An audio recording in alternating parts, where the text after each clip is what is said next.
Hello guys. तो आज हम एक्चुअली कर रहे हैं कि देन का यूज़ जो है जर्मन में वो कैसे होता है। ये एक बहुत ही इजी वर्ड है। इसका मीनिंग क्या होता है? इसका मीनिंग होता है बिकॉज, मतलब क्योंकि। और इसको यूज़ करना बिल्कुल भी मुश्किल नहीं है। तो इसका एक सिंपल सा मीनिंग मैं आपको समझाती हूँ। जैसे कि मुझे सोना है, ठीक है। अ, तो इश, suppose I'm writing that I want to sleep. Ich möchte schlafen.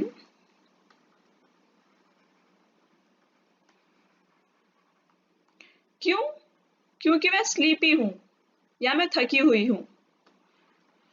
तो मैं क्या लिखूंगी? पहले आ रहा है कॉमा, भूलना नहीं है। पैटर्न हमें, मतलब जो मेथड है वो याद रखना है। कॉमा आ रहा है और कॉमा के बाद आप देन लिखोगे, ठीक है। अब इसके बाद क्या है? सेम स्ट्रक्चर फॉलो होगा। मतलब सब्जेक्ट, वर्ब, ऑब्जेक्ट वाला एक फॉर्मेट होता है, वो होगा। ये जो है हमारा, ये हमारा एक्चुअली मेन वर्ब है और ये हमारा मोडाइल वर्ब है। हम इस पे बाद में आएंगे। यहाँ पर हम एक सिंपल स्ट्रक्चर फॉलो करते हैं। वो क्या है कि सब्जेक्ट हमारे यहाँ पे क्या हो गया? सब्जेक्ट हो गया इश, ठीक है। इश, उसके बाद वर्ब क्या हो गया? बिन स्लेफ्रिश। स्लेफ्रिश मतलब आई एम स्लीपी, या फिर म्यूडिश, ठीक है। मतलब ये हो गया स्लीपी और ये हो गया टायर्ड, ठीक है। आप नॉर्मली खाली म्यूट भी लिख सकते हैं, दोनों चलेगा यहाँ पर एक्चुअली, ठीक है। आइडिया सिर्फ इतना है कि देन का यूज कैसे करना होता है। या फिर इश, ऐसे, देन एप्पल, ठीक है। फिर कॉमा, उसके बाद देन इश बिन हुंग्रिश।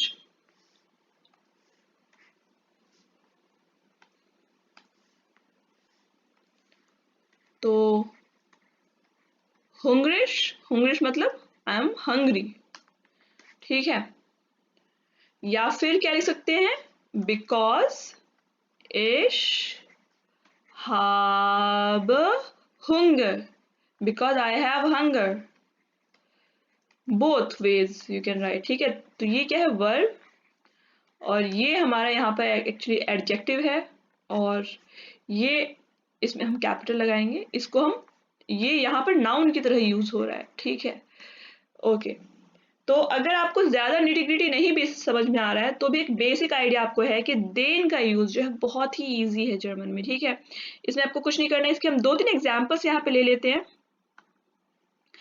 पहला एग्ज़ाम्पल ले लेते हैं कि सबीना इज़ इन बर्लिन, ठीक है। वो बर्लिन में क्यों है, अब हमें ये बताना है।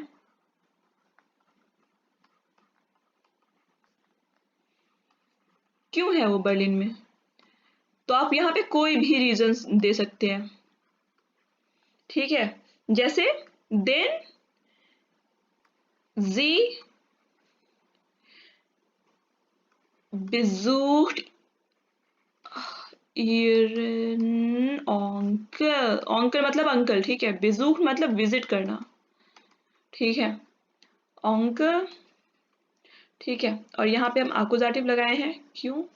क्योंकि besuchen जो है एक आकुजाटिव वर्ब है, ठीक है। ओके। इसका दूसरा एग्जाम्पल आप क्या ले सकते हो? इसी को अगर हम थोड़ा सा और एक्सपेंड कर, इसी का अगर हम दूसरा एग्जाम्पल ले लें तो वो क्या हो जाएगा कि राहुल ब्लाइव्ड इन कनाडा। राहुल जो है वो कनाडा में रहता है।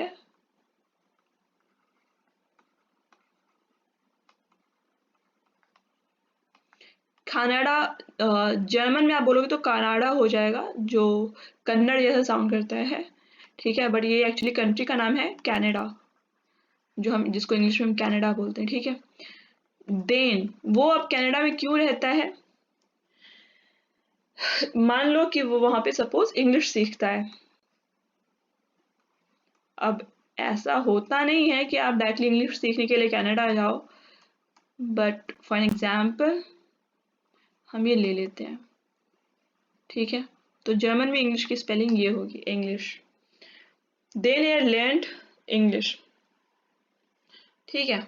अच्छा, एक लास्ट एग्जाम्पल हम ले लेते हैं। लास्ट एग्जाम्पल हम क्या ले लेते हैं कि आपने, सपोज करो आपने कुछ खरीदा, इश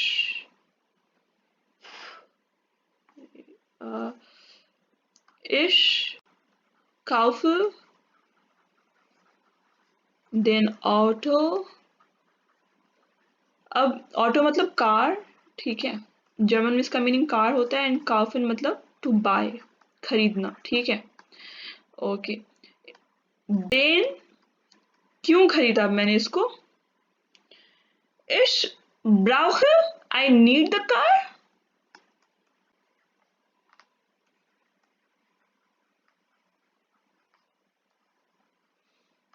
ओके, तो ब्राउखन भी जो है एक्चुअली वो आकुजाटिव वर्ब है, ठीक है। एंड काउफन भी आकुजाटिव वर्ब है, इसीलिए ऑटो जो है वो आकुजाटिव में यूज हुआ है यहाँ पर। ये आपको अगर अभी यहाँ पे नहीं भी समझना है, बड़ी चीज नहीं है ये। यहाँ पे हमारा मेन टॉपिक ये है कि देन जो है उसका मीनिंग बिकॉज होता है, तो देन के बाद आप हमेशा एक रीजन देते हैं, और सेंटेंस स्ट्रक्चर जो है उसमें कोई माथा खपाने की जरूरत हमको नहीं पड़ती है, वो एज इट इज चलता है। जो आप नॉर्मल सेंटेंस बनाते हो उसमें कुछ चेंज ही नहीं करना पड़ता। ओके ओके, देन अगर पॉसिबल हो तो यार please like, share and subscribe। Okay.